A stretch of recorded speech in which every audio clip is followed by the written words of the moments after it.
assim como na visão, se cai um cisco no nosso olho, já perdemos a visão normal, né? Quanto mais na questão espiritual. Quando cai um cisco na nossa visão espiritual, não perdemos, ou seja, uma coisa pequena não pode tirar a nossa visão espiritual. Por isso que o Senhor fala para a gente ser santo como Ele é santo, né? E ser santo em toda a nossa maneira de viver, separado, buscar não viver mais como o mundo, não ter mais prazer em nada dessas coisas mundanas, né? Não buscar como questão de política e tudo mais, né?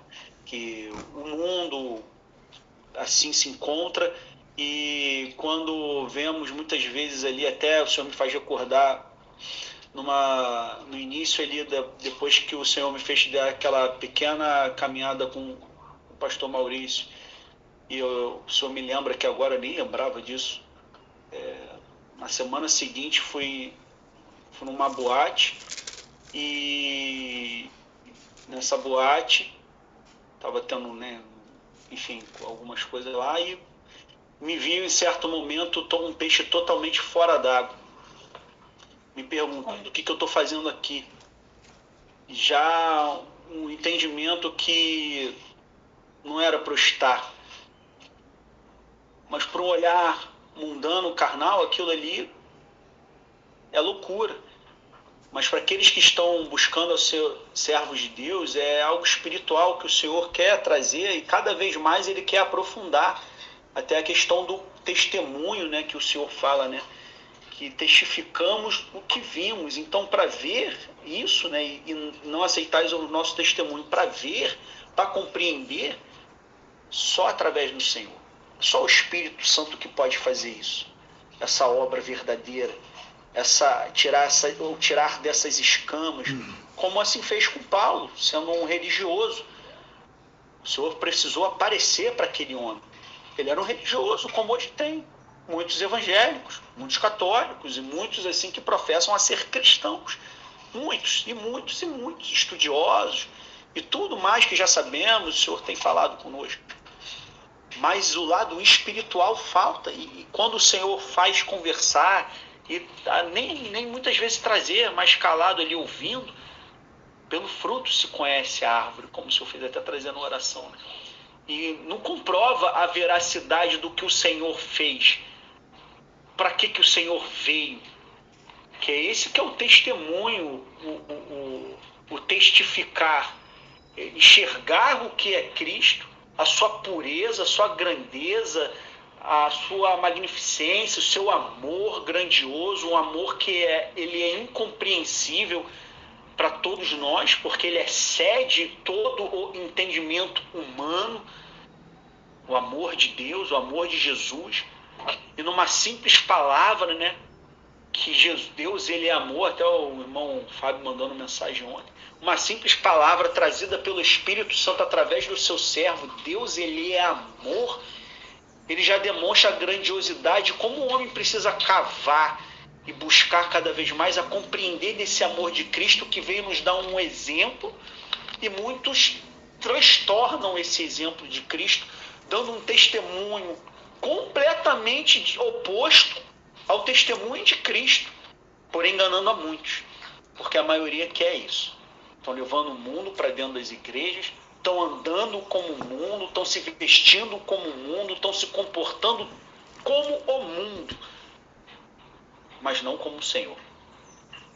Então, testemunho é nós testificarmos, testemunharmos, comprovando que Deus ele existe, comprovando que Deus ele é poderoso para libertar o homem, para transformar nossas vidas, não andarmos mais como andávamos antes, em trevas, nos vícios, mas andando sempre em novidade de vida, dando esse testemunho que o Senhor ele é fiel e verdadeiro a Ele mesmo, porque se eu negar a Ele, Ele vai me negar. Então, que Ele pode fazer essa transformação na minha vida e na tua vida, sermos homens celestiais, espirituais, que o Espírito Santo realmente ele está no meio de nós, né? Mas para isso precisamos descer na casa do olheiro. Que o Senhor venha quebrantar os nossos corações e nos diminuir dia após dia. Só enquanto tem. Amém. Louvado seja Deus. Peço aos irmãos Amém. aí que... Glória a Deus. Amém. Glória a Jesus. Peço aos irmãos que vamos participar, vamos deixar Deus usar aí para a gente manejar essa espada. Enquanto o pastor falava também, lembrava do versículo que sempre é citado em Coríntios 2, ali, se me recordo bem, a partir do 14, que fala: o homem natural não compreende as coisas de Deus, né? Porque os seus olhos parecem loucura, e isso é algo que se repete cotidianamente, sempre quando o Senhor permite, né, estar com almas, e vemos como há um confronto contra ali as objeções que a mente cria, a mente carnal, né?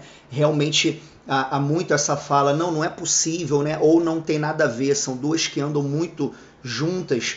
Essa semana tive com a senhora, por exemplo, que como falava bem de Jesus, mas ao mesmo tempo Jesus é um mestre ascensionado, Jesus morreu, mas não ressuscitou, ressuscitou em espírito, né? Cheguei ali uma hora que o Senhor me deu a direção de falar para ela, mas como pode gostar tanto de Jesus no seu entendimento, né? Que o coração é enganoso mais do que todas as coisas, e pedindo a Deus ali no momento sabedoria para manejar a palavra viva, para que pudesse penetrar na mente daquela senhora. A semente foi enxertada, que o Senhor possa dar o crescimento. Muito inteligente a senhora, inclusive, mas a inteligência humana, né?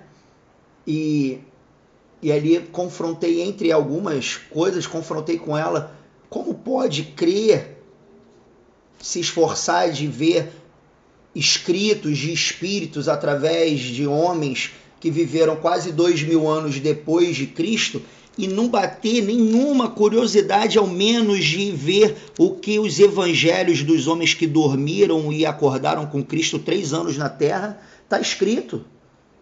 Eu não tenho como tirar uma conclusão não tendo aberto nenhuma vez, ainda tendo a ciência que muitos ficam numa faculdade de teologia 5 anos e estão dentro das igrejas décadas e décadas, mas mesmo assim não aceitam o testemunho da palavra, que nos confronta contra a amizade do mundo, que nos confronta a santidade, a separação, a busca da comunhão, a busca verdadeira deste novo nascimento através da água e do Espírito, ao qual sem não poderemos entrar no reino dos céus, não poderemos começar a formatação de um verdadeiro peregrino nessa terra. É algo tremendo demais, irmãos. Pastor Reginaldo, com a palavra, amém. Pai do Senhor Jesus, varão. A paz do Senhor a todos. Deus abençoe. Amém. Eu estava... Amém. Eu estava aqui ouvindo, né, os irmãos. É interessante esse tema. E a gente viu que houve na vida de Paulo, como já foi falado, né, quando as escamas caíram, os olhos de Paulo foram abertos, ele viu as coisas espirituais, né? Ele estava cego para quem era Jesus, para quem eram os servos de Deus, estava baseado, fechado, né? Voltado simplesmente para a lei, para o farisaísmo, para o seu próprio entendimento, para os seus estudos. Mas nós vemos também lá no Antigo Testamento, né, aquela situação de Eliseu, né, de Geazi, ali em 2 Reis, capítulo 6, a partir do versículo 15, quando diz assim: e o servo do homem de Deus se levantou muito cedo e saiu. E eis que um exército tinha cercado a cidade com cavalos e carros. Então o seu servo lhe disse: ai, meu senhor, que faremos? E ele disse: não temas, porque mais são os que estão conosco do que os que estão com eles. E orou Eliseu e disse: Senhor, peço-te que lhe abras os olhos para que veja. E o Senhor abriu os olhos do moço e viu. E eis que o monte estava cheio de cavalos e carros de fogo em redor de Eliseu. Então nós vemos o que Deus fez, né, e como Ele faz ainda hoje. Quando Ele abre os olhos do homem, nós vemos coisas que jamais imaginaríamos. Porque muitas vezes nós nos deparamos com as dificuldades, concentramos as nossas forças, o nosso entendimento naquilo que estamos vendo e não naquilo que realmente é. Porque o inimigo, ele é sagaz, ele é assim bem astuto e ele sabe das fragilidades do ser humano. Então ele coloca diante de nós aquilo que os nossos olhos carnais veem, né? E ali o servo do homem de Deus, ele estava vendo o quê? Somente o exército inimigo, até que Eliseu clama ao Senhor e ele diz: Senhor, abre os olhos dele. E a palavra fala no verso 17 que o Senhor abriu os olhos do moço e ele viu. E eis que o monte estava cheio de cavalos e de carros de fogo em redor de Eliseu, proteção, cuidado, livramento. E no 18 ele vai acrescentando: como desceram a ele, Eliseu orou ao Senhor e disse: fere, peço-te, esta gente de cegueira. E feriu de cegueira conforme a palavra de Eliseu. Então Eliseu lhes disse: não é este o caminho, nem é esta cidade, segui-me, e guiar-vos-ei ao homem que buscais. E os guiou a Samaria. Então olha o plano de Deus, como é que as coisas são feitas. Quando Deus decide abrir os olhos do homem, quando nós clamamos a Ele por sabedoria, por direção, para que Ele tire as escamas dos nossos olhos, Ele verdadeiramente abre. E Ele nos capacita a vermos aquilo que os nossos olhos carnais não veem. E o nosso entendimento, nossos olhos espirituais, o nosso discernimento, ele é aberto. Aí conseguimos ver realmente Deus operando. E é assim que Ele age. Então tudo se resume na fé. Na fé de que estamos sendo sustentados pelo único e verdadeiro Senhor, pelo único e verdadeiro Deus, porque muitas vezes nós paramos para olhar para o nosso próprio entendimento. Eu conheço a Bíblia, eu tenho tantos anos de evangelho, eu não preciso nesse momento de oração, eu vou aqui no meu próprio me estribar, no meu próprio conhecimento, porque isso aqui eu já li, não preciso ler de novo. Não é assim que funciona no reino celestial. As coisas com Deus são diferentes, por isso Jesus disse a Nicodemos: se eu falei de coisas terrestres e você não entendeu, como você vai entender das coisas celestiais? Então é necessário a gente estar voltado para as coisas celestiais. É como está lá em Mateus 6,33, buscai, pois em primeiro lugar o reino de Deus e a sua justiça, e as demais coisas vos serão acrescentadas. Porque quando nós dedicamos a primazia, né, o primeiro lugar a Deus, Ele abre nosso entendimento. Aquilo que nos falta, Ele completa. Seja sabedoria, seja discernimento, seja dons, Ele faz do jeito dele. Ele conhece a necessidade de cada um. E Ele vai nos alimentar com o seu Espírito, com a direção que Ele quer para nós. É assim que eu encaro esta passagem. Entendeu? Porque para Deus as coisas são muito simples, mas nós queremos complicar. Nós queremos colocar o eu acima da vontade e da direção de Deus. Quando isso é feito, Deus não se agrada, porque é orgulho, é vaidade. E Ele não está no orgulho nem na vaidade. Isso daí não é coisa de Deus. Nós sabemos quem é o vaidoso, né? O próprio Satanás, né? Aquele que queria tomar o lugar de Deus. Se achava o querubim ungido, o belíssimo, que tinha que participar ali no ato da criação. Então Deus, Ele se agrada dos humildes, daqueles que o buscam. Quando a gente fala: olha, se eu não estou entendendo, eu não estou conseguindo ver, abre o meu entendimento, me dá discernimento espiritual, que eu não seja enganado. E com certeza Ele vai abrir. Por experiência própria. Já houve uma situação em que uma pessoa se chegou a mim com um espírito de mentira, dizendo que ia procurar um emprego e me pedindo dinheiro da passagem, que depois me daria. E eu percebi na hora, o Espírito tocou, não dê, que é mentiroso. Não é nada disso. Eu estava dentro da padaria, né, comprando o pão para o café da manhã, e quando essa pessoa saiu, o dono da padaria estava no caixa e falou para mim: isso daí é um mentiroso. Já me pediu R$20 emprestado, disse que me daria no dia seguinte, já tem mais de 3 meses, ele nem entra mais aqui. Ele não me devolveu o dinheiro. Aí eu pensei comigo, olha só, é Deus falando, Deus me mostrando que eu ia deixar de dar para quem precisa para dar para o mentiroso. Então, toda vez que nós colocamos Deus em primeiro lugar, Ele tira as escamas dos nossos olhos, nos dá o entendimento que nós precisamos, como Jesus quis passar isso para Nicodemos.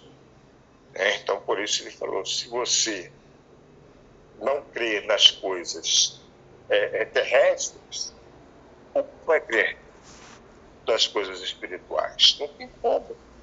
Porque o coração do homem é isso, ele é duvidoso, ele é enganoso. É essa contribuição que eu tenho para dar nesse momento. Obrigado pela oportunidade. Amém.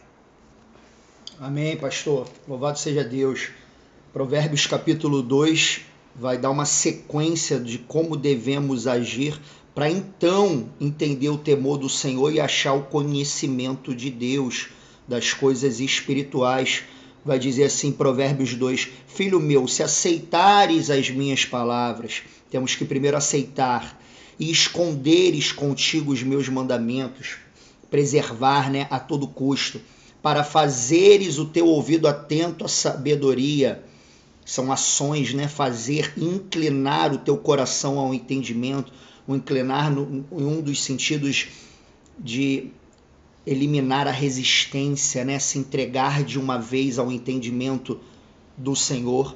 Se clamares por conhecimento e por inteligência alçares a tua voz, o que ressalta também as orações, os clamores, a qual muitas das vezes pela carne, por esse combate que há da carnalidade que produz impurezas diariamente, vai enfraquecendo as nossas orações, vai enfraquecendo essa consagração que é necessária para que venhamos entender. Inclusive aqui dentro desse estudo, porque a palavra fala, bem-aventurado aquele que medita na lei do Senhor de dia e de noite. É algo para estarmos contemplando o dia inteiro e sairmos do culto agora, meio-dia, o horário que o Senhor assim entregar, e continuarmos considerando a palavra e trazendo ela na mente, refletindo sobre aquilo, e mais tarde pegarmos de novo na palavra e depois um outro culto, como fala em Tessalonicenses, a oração sem cessar.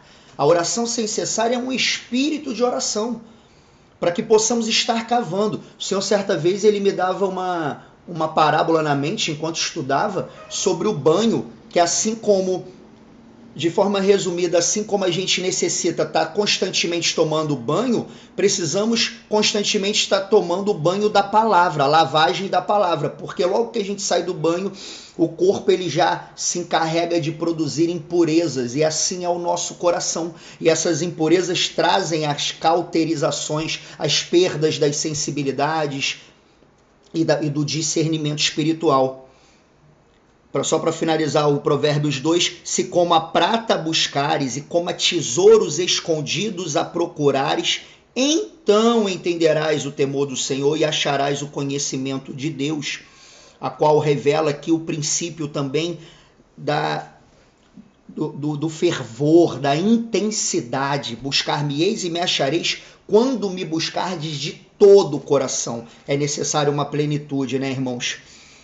Louvado seja Deus. O Senhor me deu aqui também, só para aumentar aqui o entendimento, 2 Coríntios 4, nos quais o Deus desse século, a partir do versículo anterior, do 3, 2 Coríntios 4, 3, mas se ainda o nosso evangelho está encoberto, para os que se perdem está encoberto. Que é exatamente o que estava acontecendo ali com Nicodemos, e nós mesmos ainda, quanta coisa ainda está encoberto que o Senhor quer, através da consagração, limpar as escamas. E quantas almas enganadas, porque o evangelho está encoberto. E aí o versículo 4 vai dizer, nos quais o Deus deste século cegou os entendimentos dos incrédulos, para que lhes não resplandeça a luz do evangelho da glória de Cristo, que é a imagem de Deus. Louvado seja Deus. É uma batalha, irmãos. E Satanás, ele se alia com o próprio coração do homem. Mateus capítulo 13, na parábola do semeador, os discípulos chegam perto de Jesus e perguntam por que eles falam em parábolas. E Jesus lhe respondendo, disse-lhes, porque a vós é dado conhecer os mistérios do reino dos céus, mas a eles não é dado, não lhes é dado. O Senhor me usou para falar para o rapaz essa semana lá na loja. Se eu tivesse um outro cliente que era ateu, o rapaz estava fazendo um serviço ali reparando o teto. Acabou que depois Deus fez um mover tremendo ali dentro, glória a Jesus por isso. Mas aí, para não me estender, só na questão que interessa no momento, o Senhor fez perguntar para ele, se eu tivesse $1 milhão, eu poderia falar assim, ó, $1 milhão para aquele homem que diz ser ateu poder enxergar Jesus, enxergar um pedacinho do evangelho, tem como pagar? Não tem como pagar. Mas $1 bilhão paga? Paga? Não paga também. Nem nada que essa terra possa produzir ou ter. E aí Jesus fala aqui para eles, a partir do 13, em Mateus 13, a partir do versículo 13. Por isso lhes falo por parábolas, porque eles vendo não veem e ouvindo não ouvem nem compreendem. E vamos ver onde é que é essa compreensão. E neles se cumpre a profecia de Isaías que diz, Isaías, se me engano, 700 anos antes de Cristo, mais ou menos, o Senhor já usando a boca do seu servo para profetizar o cenário, o retrato atemporal. Por que é um retrato atemporal? Porque é uma característica intrínseca da nossa carne, da natureza do homem. E nele se cumpre a profecia de Isaías que diz, ouvindo ouvireis, mas não compreendereis, e vendo vereis, mas não percebereis, porque o coração deste povo está endurecido, e ouviram de mau grado com seus ouvidos, e fecharam seus olhos, para que não vejam com os olhos, e ouçam com os ouvidos, e compreendam com o coração, e se convertam, e eu os cure. Mas bem-aventurados os vossos olhos, porque veem, e os vossos ouvidos, porque ouvem. E ali depois até que o outro rapaz saiu, comentava com o outro, consegue perceber o tamanho do privilégio que nós temos de nos ter sido entregue, permitido enxergar ainda que um pouquinho dessa luz, mas ter começado a enxergar essa luz que é Cristo, o tamanho desse privilégio incalculável que não tem como se comprar? E aí ele balbuciando a cabeça ali, na reflexão que o Espírito traz, e aí o Senhor ainda me completava falando, e ao mesmo tempo para nós vermos a seriedade, porque se temos esse tamanho privilégio, se negarmos esse privilégio por tão grandioso que ele é, o polo se inverte e nos tornamos os mais miseráveis. É a batalha mais importante que eu e você travamos, irmãos, para mantermos essa visão espiritual e que essa luz ela venha brilhar cada vez mais e mais, com consagração, com oração, com jejum, com renúncia, com esforço. Louvado seja Deus. Estou vendo que ninguém levantou a mão. Vou seguir aqui no versículo 14. Amém? No versículo 13. Irmão Daniel, lê ali a partir do versículo 13. Se o irmão puder dar uma explanada, o 13, o 14. Amém? Amém. Ora, ninguém subiu ao céu, senão o que desceu do céu, o Filho do Homem que está no céu. E como Moisés levantou a serpente no deserto, assim importa que o Filho do Homem seja levantado, para que todo aquele que nele crê não pereça, mas tenha a vida eterna. Até o 15, irmão. Amém. Como o Senhor assim te direciona aí, varão. Porque Deus amou o mundo de tal maneira que deu o seu Filho unigênito, para que todo aquele que nele crê não pereça, mas tenha a vida eterna. Aleluia. Aqui o Senhor sempre me faz recordar, né,